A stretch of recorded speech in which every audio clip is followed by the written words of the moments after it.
पहला कुरिन्थियों 8 अध्याय। मूर्तियों को चढ़ाया गया भोजन।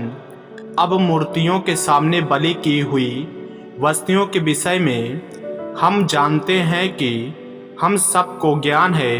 ज्ञान घमंड को उत्पन्न करता है, परंतु प्रेम से उन्नति होती है। यदि कोई समझे कि मैं कुछ जानता हूँ तो जैसा जानना चाहिए वैसा अब तक नहीं जानता, परंतु यदि कोई परमेश्वर से प्रेम रखता है तो परमेश्वर उसे पहचानता है।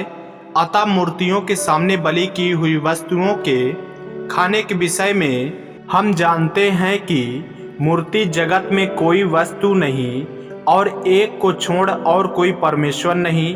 यद्यपि आकाश में और पृथ्वी पर बहुत से ईश्वर कहलाते हैं, जैसा कि बहुत से ईश्वर और बहुत से प्रभु हैं, तो भी हमारे लिए तो एक ही परमेश्वर है, अर्थात पिता, जिसकी ओर से सब वस्तुएं हैं और हम उसी के लिए हैं। और एक ही प्रभु है, अर्थात यीशु मसीह, जिसके द्वारा सब वस्तुएं हुई और हम भी उसी के द्वारा हैं। पर सबको यह ज्ञान नहीं, परंतु कुछ तो अब तक मूर्ति को कुछ समझने के कारण मूर्तियों के सामने बलि की हुई वस्तुओं को कुछ समझकर खाते हैं और उनका विवेक निर्बल होने के कारण अशुद्ध हो जाता है।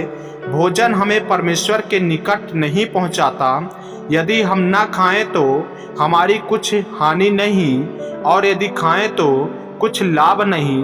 परंतु सावधान, ऐसा ना हो कि तुम्हारी यह स्वतंत्रता कहीं निर्बलों के लिए ठोकर का कारण हो जाए। क्योंकि यदि कोई तुझ ज्ञानी को मूर्ति के मंदिर में भोजन करते देखे और वह निर्बल जन हो, तो क्या उसके विवेक को मूर्ति के सामने बलि की हुई वस्तु खाने का साहस न हो जाएगा? इस रीति से तेरे ज्ञान के कारण वह निर्बल भाई जिसके लिए मसीह मरा नष्ट हो जाएगा।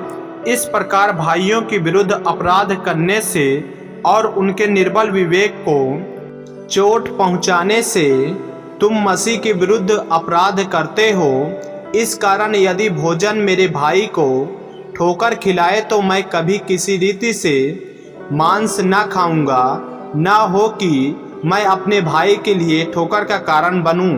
आमीन। मेरे प्रियो, यदि आप इस चैनल पर नए हैं, यदि आपने अभी तक हमारे चैनल को सब्सक्राइब नहीं किए हैं तो हमारे चैनल को सब्सक्राइब करें और बेल आइकन के बटन को दबाएं। और यदि आप हमारे फेसबुक पेज पर नए हैं तो हमारे पवित्र बाइबल को फॉलो करें, लाइक करें, ताकि परमेश्वर का वचन रोजाना आप तक पहुंच सके। जय मसीह की। प्रभु आपको आशीष दें।